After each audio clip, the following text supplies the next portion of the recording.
I'm going to be talking about the very significant Civil War geologic site in central Kentucky that had no actual combat itself, played a significant role in several military campaigns.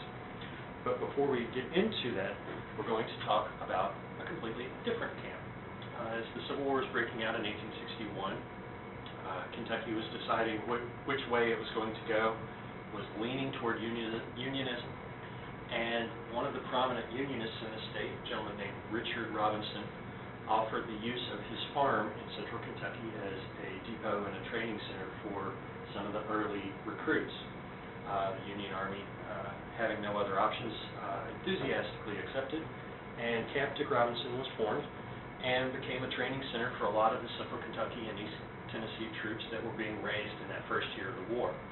Unfortunately, the terrain of this camp was very flat, gently rolling, inter-bluegrass topography, and was completely indefensible, which wasn't too much of a big deal until the Confederates invaded the state in 1862, which culminated in the Battle of Perryville, the largest Civil War battle in the state. It was a very decisive Confederate tactical victory, but because of Union reinforcements in the area, it turned into a strategic Union victory as the Confederates had to retreat from the state. The only things that they carried with them was all of the supplies from Camp Dick Robinson.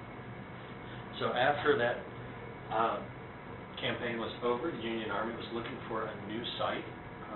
The commander in the area was a gentleman named Ambrose Burnside, who had distinguished himself with a very poor attack at Antietam and a very poor attack at Fredericksburg. So they sent him off to Kentucky to make other great decisions. As he was positioning his forces and his resources to move into East Tennessee, he directed that a new supply depot be installed, and his officers, his engineers, selected what was to become Camp Nelson. There are several significant features, geologic interest, associated with Camp Nelson.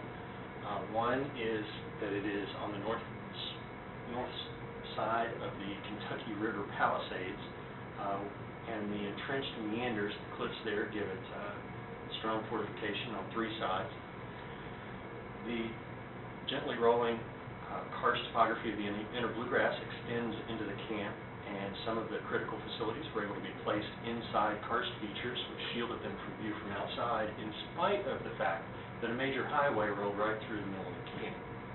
And then the entrenchment of an adjacent tributary creek of the Kentucky River, the Hickman Creek, meant that only a very narrow portion of the peninsula actually had to be fortified to protect the camp.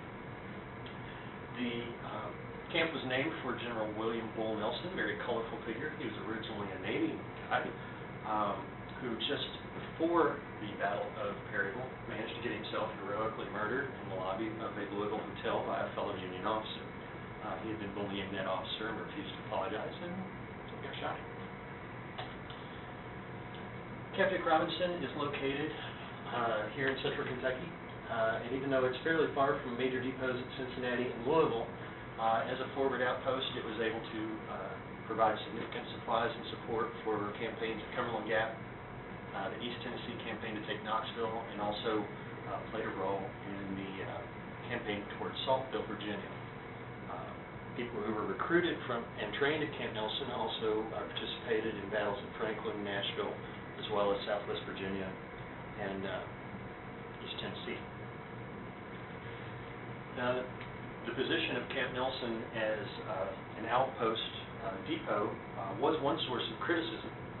As you see here, the blue dot represents Camp Nelson, and it is fairly far forward in terms of being close to Confederate states, and it's not actually on a railroad. The rail line ended several miles behind it and required everything at the camp to be delivered by wagon itself. Being forward, it should be vulnerable to attack, but despite being open for 2 full years of the Civil War, while there were numerous Confederate raids through the area, it was never seriously challenged or approached, probably because of its position and its geology. It was, as I mentioned, it's sitting in the Kentucky River Palisades. It has 100-foot cliffs on 3 sides. These aren't just they're not just an impediment to troop movement. It is almost impossible to climb up these individually, much less with large bodies of troops. The Palisades were formed about 1.5 million years ago by the destruction of the Taze River and subsequent incision of the old Kentucky to adjust to a new regional fluvial base level. From this perspective, you can get a sense of the entrenchment of the Kentucky River around the margins of the camp. You also have the entrenchment of Hickman Creek, a tributary that was large enough that it was able to, in size, and keep pace with the incision of the Kentucky. Meant that there's only a narrow band of fortifications required across the north end of the camp, and you have a very formidable presence all the way around the entire perimeter of the camp. It requires a minimum number of personnel to actually defend the camp if it were ever threatened. As you can see, some of the other red objects on this map represent some of the major facilities and buildings that were installed during the camp. And of particular note is this area right here. These are the warehouses. First and foremost, Camp Nelson was a depot. It was a supply depot. And all the warehouses are in this one depression sitting in the middle of camp. And that is actually a large composite sinkhole. We'll talk about that in a minute. The linear feature running through this image is the modern highway, which parallels the historic highway that ran through the middle of the camp. They've never closed that highway for extended periods of time, so it was very easy for the Confederate sympathizing neighbors to wander through camp. They could note where everything was, but they were unable to do anything about all of the different supplies and features and activities at the camp simply because it was so strongly fortified. South end of the camp, the only way across the river was a bridge. This bridge had been constructed in 1838. It was itself a bit of an engineering marvel. It extended 270 feet across the river with no mid-channel supports. It was made entirely of wood. They kept the supports out of the river so that there was unobstructed flatboat traffic carrying goods from eastern Kentucky downriver. There was a minor skirmish near this bridge in 1863 prior to establishment of the camp. But once the camp itself was in full swing, Confederates never got very close. The karst topography is common throughout the Inner Bluegrass, and we have numerous sinkholes and springs around the entire Camp Nelson area. Of particular interest, though, is a large feature that is actually a result of a volcanic ashfall. Although most of the stratigraphy of Camp Nelson is dominated by limestone, as you can see in this picture, there is a very thin volcanic ash layer that you find, and it leads to the development of numerous perched springs all the way around the perimeter of the warehouse valley. The water from those springs coalesces and then subsequently sinks underground again, but it leads to this very large depression. The bottom of this entire depression was filled up with the warehouses that provided the core of Camp Nelson's activities as a depot. This is a historic view of that same perspective. See the ambulance yard in the foreground, but behind that you can see the rows and rows of warehouses that are built in the bottom of the valley. All manner of different supplies were stored, built, repaired there at Camp Nelson. Wagons, they did blankets, they did uniforms, they did food, they did cookware, everything, ammunition, everything an army would need to sleep, move, fight.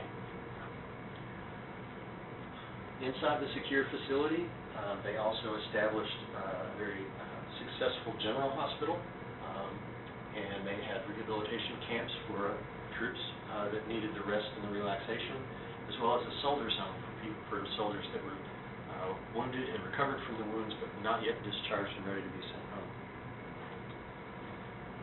Served as a training center for troops recruited from eastern Kentucky, central Kentucky, and eastern Tennessee. Several thousand of these units cycled through Camp Nelson before moving on to other campaigns. And notably, it also served as a major recruitment center for U.S. colored troops. A lot of these U.S. colored troops were recruited from adjacent Central Kentucky farms, and there was a lot of tension between the camp and the neighbors, because a lot of the slaves on those adjacent farms would escape and come sign up and join the Army here at Camp Nelson, thus acquiring their own freedom. Because of the fear of reprisals, a lot of those soldiers would bring their families with them and created a large refugee crisis, refugee issue on the camp. One of the camp commanders at one point expelled a lot of the refugees in November because of the harsh conditions. A lot of them got sick, they were starving, several of them died. And after that, the camp established formal facilities, like you see here, for housing the refugees.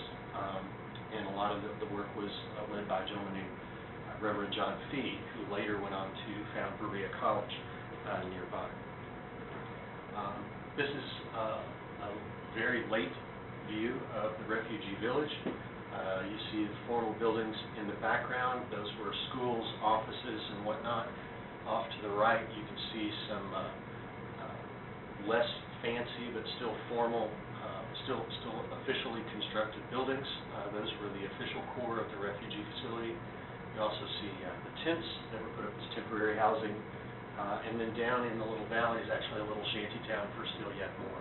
So by the end of the war, after the war was over, the Union Army actually auctioned off all of the buildings, sold off all of the construction materials.